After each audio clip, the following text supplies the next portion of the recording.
أهلا بكم. أهلا بكل مشاهدي قناة مباشر مع حنفي، وحكاية جديدة من حكاياتنا المستخبية. حكايات تحمل بين جوانبها أسرار عميقة، حكايات بتقابلنا كل يوم في كل شارع، داخل كل بيت، خلف كل باب، وعيون تخفي أسرارها، أسرار ستكشف وأخرى ستبقى طي الكتمان. حكايات مستخبية مع حنفي السيد. أحيانا بتمر علينا مواقف بتعدي بس بتسيب أثر فينا، ما بنقدرش ننسى الموقف ده رغم ان احنا ممكن نفتكره ونضحك، لكن ممكن في أحيانا نبكي. كل موقف بيكون ليه تأثير علينا، لكن في مواقف بتمر وبننساها، وفي مواقف بتمر علينا وبتسيب أثر جوانا لا يمكن في يوم ننساه. النهاردة معانا مدام عواطف بتحكي حكايتها المستخبية، رغم انه مر عليها 3 سنين، لكن الموقف ده مش قادرة تنساه، صعبان عليها، وممكن يكون سبب لها حرج مع أقرب الناس ليها. عايزين نسمع مدام عواطف ونسمع حكايتها ونعرف ايه اللي حصل وليه الموقف ده مش قادرة تنساه مدام عدى عليه 1 و2 و3. ايه اللي يخليها لغاية دلوقتي متضايقة، وكل ما بتتفكره بيسبب ليها آلام وأحيانا بتبكي؟ تعال نسمعها وبعد كده نحكم على حكايتها. يلا بينا يلا. السلام عليكم، أنا اسمي عواطف أو أم آدم، عندي 28 سنة، متجوزة بقالي فترة الحمد لله رب العالمين. اتجوزت وأنا عندي 22 سنة، بس يوم فرحي كان يوم ما عرفتش أفرح زي أي بنت، ما عرفتش أضحك من قلبي زي أي بنت.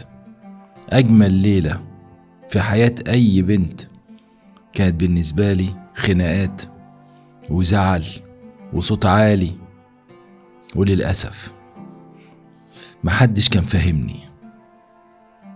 وعدى اليوم بس ساب ذكرى وحشة جواي. اللي حصل، أنا الحمد لله رب العالمين جوزي راجل طيب جدا،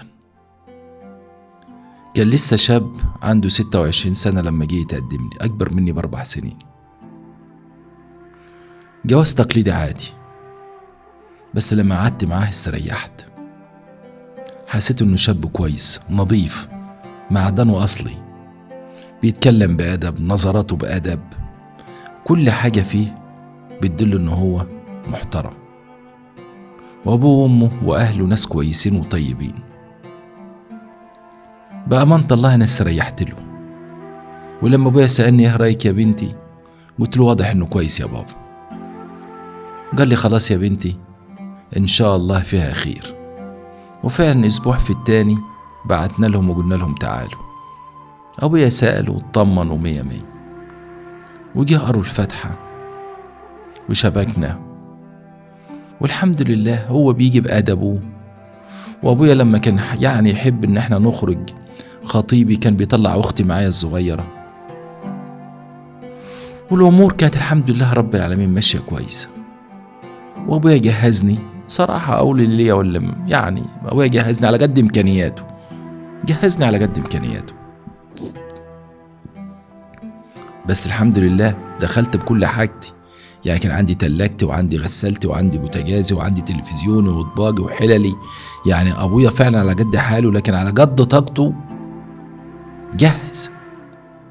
بوتاجاز صغير ماشي، تلاجة، المهم إن أنا دخلت الحمد لله كان مطبخي كامل، والعريس كان مجهز ومية مية، مفيش مشكلة خالص.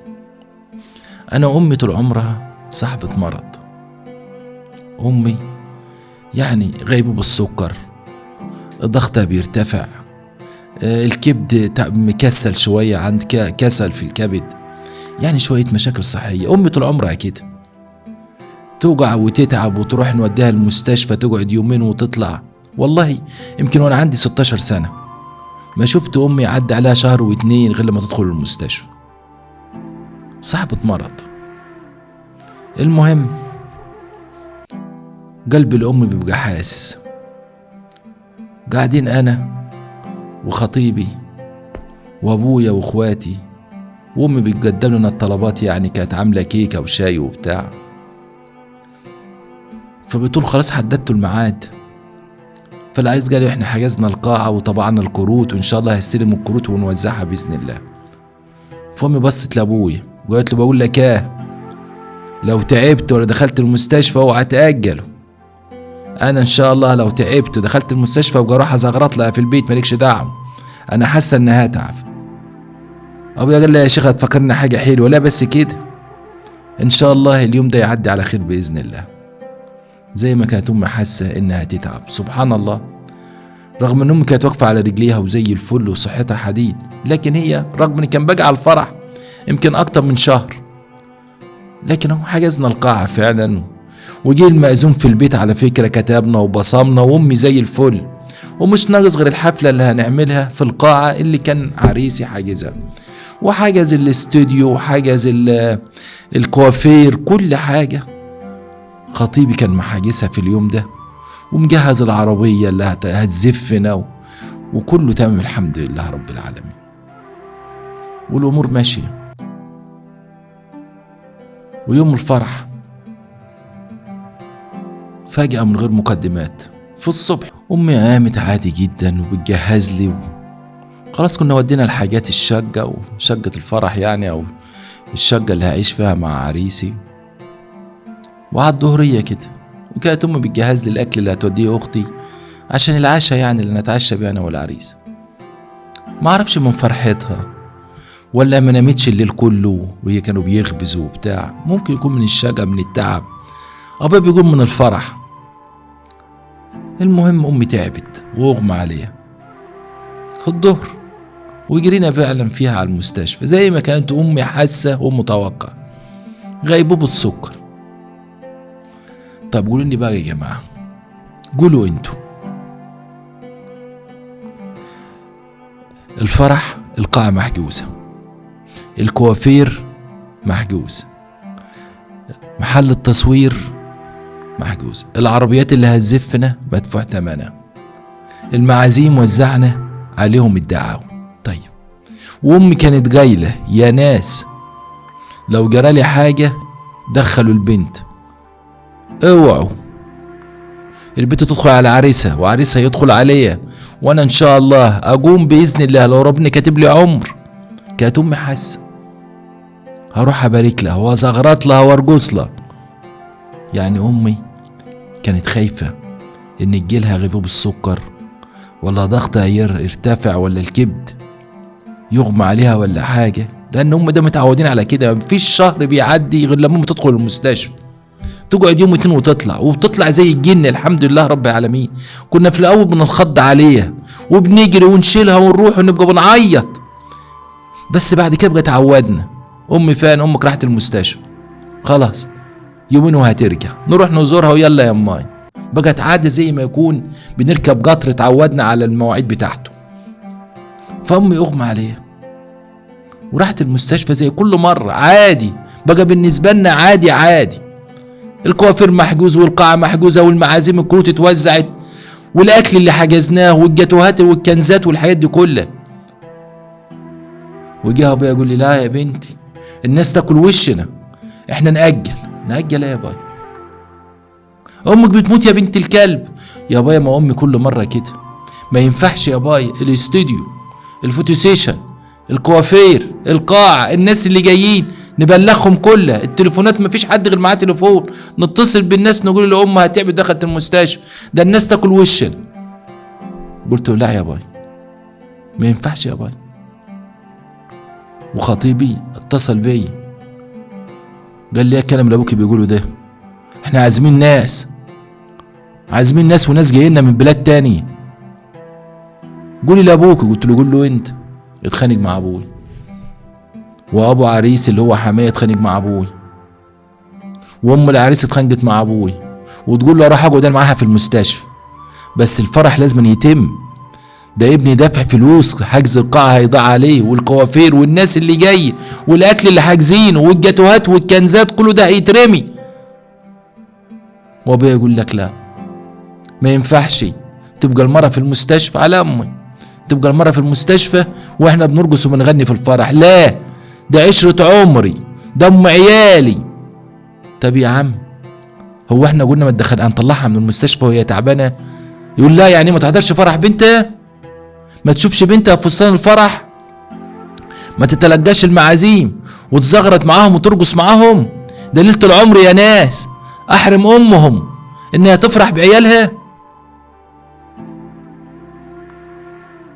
اتصلت بعمي، الحقني يا عم، الوضع كيت وكيت وكيت وكيت، وابوي وامي كانت موصيانا. جه عم، فيها يا اخوي، الواد يدخل على البنت ومرتك في المستشفى، نروح كلنا نقف جنبيه، لكن الراجل صارف ومكلف، والناس اللي جاي والاكل والمعازيم، انت بتهرج ولا ايه؟ ابويا يقول له لا، مرتي. قال له مالها مرتك؟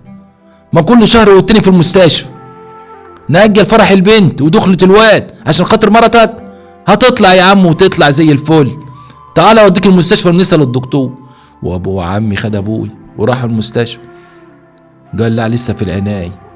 اهو يبقى هتموت يا عم، ما كل مرة بتقعد في العناية يوم واتنين يا بايا، ما كل مرة بتقعد في العناية، هي عمرها دخلت المستشفى غير لما تدخل العناية؟ المرة دي يمكن تموت، تفرح يا بنت الكلب وتتجوز وامك بتموت؟ عايزة تفرح وتتجوز وامك بتموت؟ يا بايا ما امي كل مرة كده، وان شاء الله هتطلع وهتجيلي وهتزغرط وترقص زي ما كانت بتقول. لا، وانا ايش ضمني؟ انا ما اقعدش ابقى مرتي في المستشفى وانا واقف فاتح بوجي من هنا لهنا وبقعد اضحك في الفرح. عمي قال لي طب وبعدين يا بنتي، وبعدين يا عواطف؟ قلت له اقول لك يا عم، البركه فيك انت. قال لي انت جريئه يا بنت، انت جريئه. قلت له لا يا عم، انا مقدر المسؤوليه، مش حكايه جريئه، انا مؤدبه وبحب امي وبحب ابوي. ما تقولش يا ابويا يا عم الكلمه دي وحشه يا عم. يعني ايه جريئه يا عم؟ زعلت لما عمي بيقول انت جريئه يا بنت. قلت له لا، يعني عشان مقدر المسؤوليه، انا مكتوب كتابي، يعني جوزي اللي بره ده وزعلان ليه حقوق عليا يا عم، حاجز وصارف ومكلف، واجي انا دلوقتي اقول له اجل ده كله؟ طب لو اجل ده كله قال لي مش هعمل لك فرح، انا مش هحجز قاعه تاني، ومش هعمل كروت تاني، ومش هعزم حد تاني، ومش هروح الكوافير، ولا هنروح الفوتوسيشن، ولا هنروح الاستوديو. ما اقدرش اتكلم يا عم نهاريه، يعني يرضيك ما تعمليش فرح، ما يتعمليش ليله، ما افرحش زي كل البنات، ما البسش فستان الفرح اللي مأجراه ده، والمفروض ان انا ارجعه كمان وادفع فلوسه؟ يرضي مين ده يا عم؟ وفي الاخر جاي تقول لي انت جريئه يا بت. عم يا بت ما تفهمنيش غلط، يا بت ما تفهمنيش غلط، والله العظيم يا بت انا عايزك تفرحي، بس ابوك. قلت له بركه فيك انت يا عم. قال لي يعني ايه؟ قلت له انت اللي توقف لي يا عم، وانت اللي تقابل المعازيم، وانت اللي توقف وتقول اي حد يسألك على ابويا وامي يقول امها تعبانه في المستشفى وما قدرناش نأجل الفرح علشان ده واجب، والعريس صارف وحجزنا القاعه خلاص. عم قال لي يا بنتي اخويا هيزعل مني. قلت له لا مش هيزعل يا عم.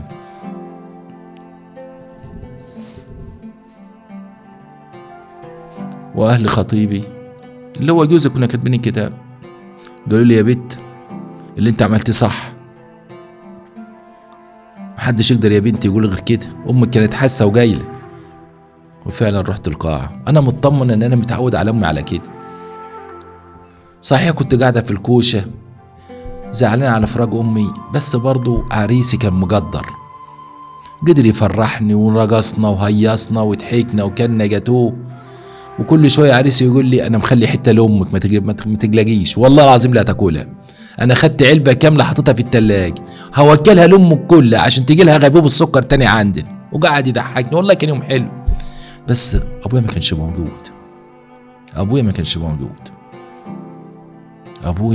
موجود، اختي كانت معايا، لكن اخويا الصغير ابويا مرضيش يخليه يروح، قعد هو واخويا في المستشفى.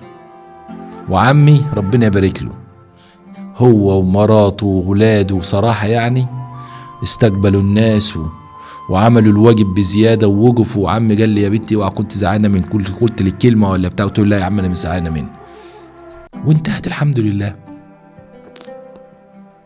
ودخل عليا عريسي، وابويا ما جناش، يعني ابويا ما جاش غير يمكن بعد حوالي 35 يوم 36 يوم ما دخلش بيت ابوي.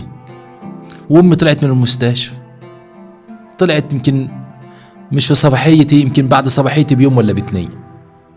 طلعت ورجعت البيت وجات لي بقى من على الشارع، والله العظيم من اول الشارع، زغرت ودخلت عندي الشقه، فضلت ترقص وتعيط وانا احضنها تقول لي جدعه يا بت، جدعه يا بت، انت ما اجلتيش فرحك، انا مبسوطه منك يا بت، مالكيش دعوه ابوكي. خافت تزعلني رغم ان هي كان نفسها تشوفني في فستان الفرح، وكان نفسها ترقص، وكانت نفسها تقابل الناس. بس والله يا عريس الحمد لله كان مسجل كل حاجة على فلاش. فرجناها الفرح، مين اللي جه ومين اللي ما جاش ومين اللي رقص ومين اللي ما رقصش. والله العظيم 3 أيام بعد خروج أمي كانت تجيب لي العشاء بنفسها أكل. أقول لك كفاياكي بقى، تقول أنا نكدت عليك. ده أنا ضميري مأنبني، أنا نكدت عليك يا بنت، أنت أول فرحتي، ده أنت أول فرحتي يا بنتي يا عواطف، أنا نكدت عليك. يا ريتني كنت يا حبيبتي، والله العظيم ربنا كان خلاني لغايه ما احضر الفرح وكنت مت، بس كنت افرح بيك، بس انا نكدت عليك. عريسي قال لها لا يا حماتي، والله ما احنا قعدنا يوم جميل جدا ورقصنا وهيصنا، الزعل ده كنا شايلينه في قلبنا، بس كنا فرحانين ان ربنا كمل لنا على خير. قلت لها طب يا امي ابويا مش هيجي يا امي يبارك لي؟ قالت لي هيجي يا بنت، هو صعبان عليها، اصل هو خايف ابوك ما يعرفش يعيش من غيري، انا لو جرالي حاجه ابوك هيموت من وراي، ابوك متعود عليا يا بنت، والله لو جرالي حاجه ابوك هيموت وراي على طول، وانا كنت تعبانه، هو كان هيموت خايف علي، لكن هجيبه. وفعلا والله يمكن بعد شهر وكام يوم كده لقيته دخل عليا هو وامي، قلت نواه، قال لي تعالي يا بنت الكلب، انا عمري ما ازعل منك. حضني وبسني وانا بوست على ايديه، وعريسي باس وباس على ايده. انا بس كنت خايف على مرتي، انت بكره هتخاف على مرتك برضه، وانا خايف على مرتي. افرح كيفه كانت في المستشفى، افرح كيفه هي في العنايه، ما كنتش هقدر، كنت ابقى واقف في الفرح سرحان وجلجان، كنت انتوا هتتاثروا بيا. ابويا طيب برضه، وعدت الامور والحمد لله رب العالمين. شوف متجوز قبل كام سنه وخلفت وبتاع، بس كل ما اتفكر ان ابويا ما حضرش فرحي، رغم ان صالحنا انا وابوي، وبروح عنده وبيجي عندي وزي الفل وبياكل عندي كل يوم والتاني، بس برضه كل ما اتفكر ان فرحي ابويا ما وقفش فيه، بحس ان انا في حاجه ناقصه الفرح ده. عارف زي الواحد لما يعمل اكله حلوه قوي ويكلف وينسى يحط ملح، الاكل حلو وشكله حلو ويفتح النفس، لكن ناقص حاجه. اهو ابويا كان الملح ده. لما نقعد انا وجوزي نتفرج على شاشات الفرح، ملقاش ابويا، والقى عمي هو اللي واقف، وهو اللي بيسلم على الناس وبيقعدهم وبيضيفهم، وهو اللي بيوزع على السفر الكنزات والجاتوهات. طب مش كان ابويا المفروض هو اللي يكون واقف لي؟ يبقى صعبان علي. انا عارفه ان ابويا عشان بيحب امي قوي ومتعلق بيها قوي وزعلان عليها قوي، انا مقدر ده، بس يعني هم كلهم ساعتين. الفرح بدأ من بعد العشاء وقعدنا للساعه 12، يعني 3-4 ساعات ما عرفش ابوي يدوس على نفسه ويجي يوقف لي.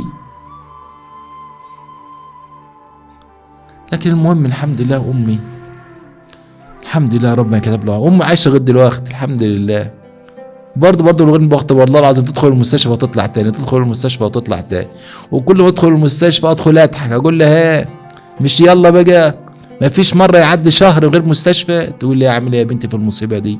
رغم ان امي بتاخد الدواء في مواعيده، يعني دواء السكر والضغط والكبد بتاخدهم في مواعيده، لكن سبحان الله ما يعديش شهر غير لما تدخل في غيبوبه، كل شهر لازم يوم واتنين في المستشفى لازم. وابويا يا ناري هي بتبقى مش داريانه بحاجه، وابويا هو اللي بيبك الدم بره تعبان ويسح من عينيه، يقول لي اعيش من غيرها كيف، اعيش من غيرها كيف؟ اقول له ما تخافش، ده كل مره كده، يقول لي يا رب، اقول له والله يا ابويا كل مره كده، يقول يا رب، يفرح وهي طالعه بك زي ما يكون روح رجعت له تاني. ربنا ما يحرمهم من بعض ولا يحرمني منهم، ربنا ولا هم يحرموني ولا ربنا يحرمني منهم.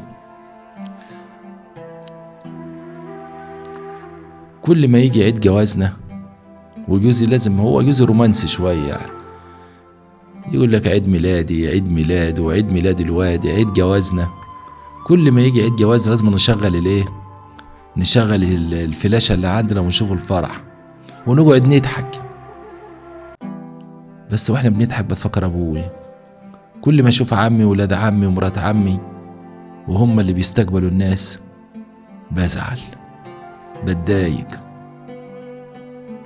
ببقى حاسس ان في حاجة ناقصة، شوية الملح اللي بقول لكم عليها دي. كان نفسي ابويا يكون موجود، كان نفسي يكون منور، لان الفيديو ده او الفلاشة دي ذكرى ليا ولاولادي ولاحفادي. جدكم يا عيال، سيدكم اهو، ذكرى حلوه. للاسف مفيش غير عمي ومرات عمي وولاد عمي، لكن لا ابويا ولا اخويا حضر. مأثرة فيا دي. كان نفسي الذكرى دي تفضل معايا على طول. كان نفسي ولادي وهم شباب ويشوفوا الفلاشة ويشوفوا الفرح اقول لهم جدكم اهو، عمكم اهو او خالكم اهو. لا، مفيش. ده اللي مزعلني. كان نفسي الذكرى دي تكون لما كل حبايبي، لما امي وابويا واخواتي، لكن للاسف. بس انا فرحان الحمد لله ان ربنا جاوب امي بالسلام، الحمد لله رب العالمين. لان عريسي كان في دماغه ان هي لا قدر الله لو جرى لها حاجه يبقى هنأجل الفرح سنه. احنا عندنا ببلدنا كده، لا قدر الله لو الاب او الام مات بيأجلوا الفرح سنه. وده اللي كان خايف منه عريسي، وكان عايز يتجوز في اليوم ده بأي شكل، لأن أمي لو ماتت هنقعد السنة تاني. فعشان كده أنا برضو كنت حريصة، رغم إن كنت بدعي لها إن ربنا يجاوب بالسلام، بس أنا كنت خايف نقعد السنة تاني. فأدي السبب والله، أدي السبب. بحكي لكم والله إن الفرحة أحيانا يا جماعة لما بينقصها شوية ملح ما بتكتملش حلاوتها. وأنا فرحي كان كله سعادة وفرحة، بس كان ناقصه شوية ملح. الملح اللي كان هيظبط الطعم ده ابويا واخويا اللي ما حضروش. يلا الحمد لله والله، كل عيد جوازي اتفكر احزن وازعل. الحمد لله رب العالمين. ابويا اتفرج على الفيديو على فكره، على الفلاشه عندنا وشاف الفرح، يقول زي بعض، ما تزعليش مني يا بنتي، كنت قلقان على امك، ما تزعليش. واخويا قال لي كلنا كنا خايفين على امي يا حبيبتي، ما تزعليش مني، انا مش زعلانه منهم، انا بس الذكرى اللي جواي. ودي حكايتي اللي حبيت افضفض فيها معاكم.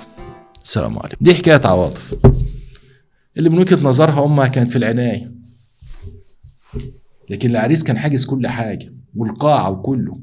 طب يأجل؟ طب لو جرى لها حاجة يقعدوا سنة؟ لأن لو ماتت كان لازم يقعدوا سنة كاملة. فيا ترى اللي عملته البنت صح ولا غلط؟ واللي عمله الأب كان صح ولا غلط؟ واللي عمله العم كان صح ولا غلط؟ وحرص الزوج أو العريس إنه يتم فرحه كان صح ولا غلط؟ انتوا شايفين العروسة كان قلبها قاعد شوية وجامد مش خايفة على امها، ولا هي كانت عشان بتحب العريس وعايزة تتجوز، ولا البنت عارفة ان امها يومين وهتطلع تاني من المستشفى والقاعة اتحجزت والفرح جاهز، ولو جرى لو اجلوا الفرح مش هيحجز لها قاعة تاني ولا هيجيب معازيم تاني فهل فعلا هي كان عندها حق، ولا انتوا شايفين العروسة زي ما عمها قال جريئة شوية؟ دي كانت حكايتنا النهارده. بكره من نفس المكان وفي نفس الساعه والاوان هيكون معانا حكايه، وبرضه حكايه مستخبيه. اشكرك.